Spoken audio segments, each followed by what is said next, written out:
the bread kitchen. You know, my favourite breakfast is a cup of coffee, a glass of OJ and a delicious butter croissant. And although they take a little bit of time to make, they're really quite easy. So to make my croissants, I've got 400 grams of strong white bread flour, 250 grams of unsalted butter, 250 ml of cold milk, 60 grams of caster sugar, 1 teaspoon of salt, 2 teaspoons of dried yeast and an egg, but the egg's optional. Put the yeast in the cold milk, mix them together and leave them for 10 minutes for the yeast to get going. Sieve the flour into a bowl, add in the sugar and the salt and mix well. Make a well in the centre, add in the milk and yeast and the egg and mix it to a nice smooth dough.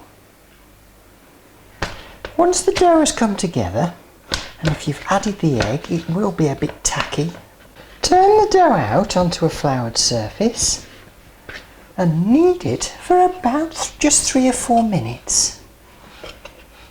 We don't want to develop the gluten too much because we're going to be rolling this out a lot. So I've been doing that for about 3 minutes. I'll pop it into a lightly greased bowl. Now cover it and leave it in a warm place until the dough doubles in size. Well, my dough's risen quite nicely. It's taken just over an hour. So I'm going to put a piece of plastic film on my board. Put the butter in the middle, it's slightly soft. Put another piece of plastic film on the top. And I'm going to spread the butter out to about 6 inches wide by 12 inches long. Now it's a little wider than I'd like, so I'm going to peel back the top layer, cut down and kind of scrape the butter back into the middle. That's fine, so I'll just cover it up again. Turn the dough out onto a floured surface and lock it back. And then roll it out to about 18 inches long by 6 inches wide.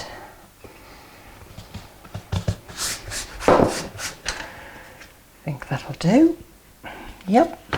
Now peel off the top layer of the plastic on the butter and then flip this over onto the lower 2/3 of the dough and peel off the plastic. Just make sure it's evenly spread, and if necessary just push it away slightly from the edge of the dough because we're going to want to pinch the dough together to keep the butter inside, so we need some gap for that. Take the top third and fold it down over the butter. Brush off any excess flour, then take the bottom third and fold it up over the top. This is how we're going to get the nice layers in the croissants. Now pinch the edges together. So now I'm going to pop my parcel into a plastic bag and then pop it in the fridge so that the butter hardens. Right, this is going in the fridge for about 45 minutes. So here's my dough again. I've popped it onto a floured surface. It's quite chill. Now with the short end towards me after the side here, I'm going to roll it out to about 18 inches in length. Get a bit more flour on. There we are, so it's about 18 inches by 6 inches. I'll take the top third and fold it over. Brush off the excess flour. Take the bottom third and fold it over. Brush off the excess flour. And there we are, nice little square. So it can go back in its bag and then back in the fridge for another 30 minutes. So here we are again, half an hour later. The dough's nice and chilled. Again, I've got the flap at the top and I'm going to roll it out again to about 18 inches long and 6 inches wide. And I'm going to go through this process a total of 3 times.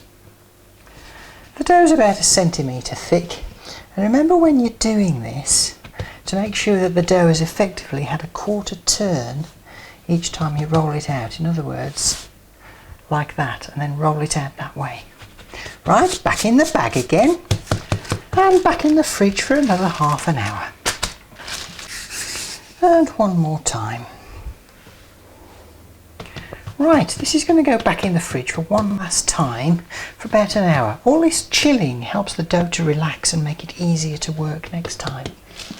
So here's my dough, which has now got lots of layers in it.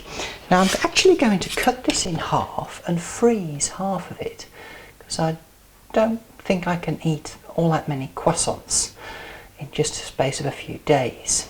Also gives me a chance to show you what the dough's like inside. So I'll freeze this half, and now you can see all the layers inside the dough. Now I'll roll this dough out. So I've rolled the dough out into quite a long rectangle, slightly more than 6 inches wide and a little longer than about 18 inches. So now I'm going to trim this to make a nice neat rectangle. So I've now got a nice piece of dough which is 18 inches by 6 inches wide. Now I'm going to use my ruler to make 6-inch marks down one side, and then 3 inches from this side I'll make marks at 6-inch intervals. Now I'll join up the dots.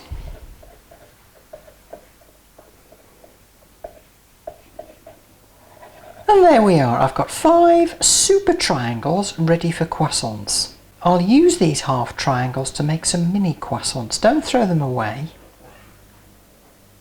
Now in the middle of the base of each triangle, make a little cut about 1 centimetre long. This helps you bend the croissant into the croissant shape. Now take a triangle, stretch the dough out just very slightly, pull the sides out slightly, and then roll it up. Tuck the point of the triangle underneath and then bend it round into a croissant shape. Now I'll do that with the remaining croissants. Now we pop them onto a greased baking tray and then pop the tray inside a nice big plastic bag. Now we can leave these in a nice warm place to rise until they've about doubled in size. May take a couple of hours. So to make the mini croissants with the leftover triangles, I'll just stretch the dough out a little bit and then roll it up.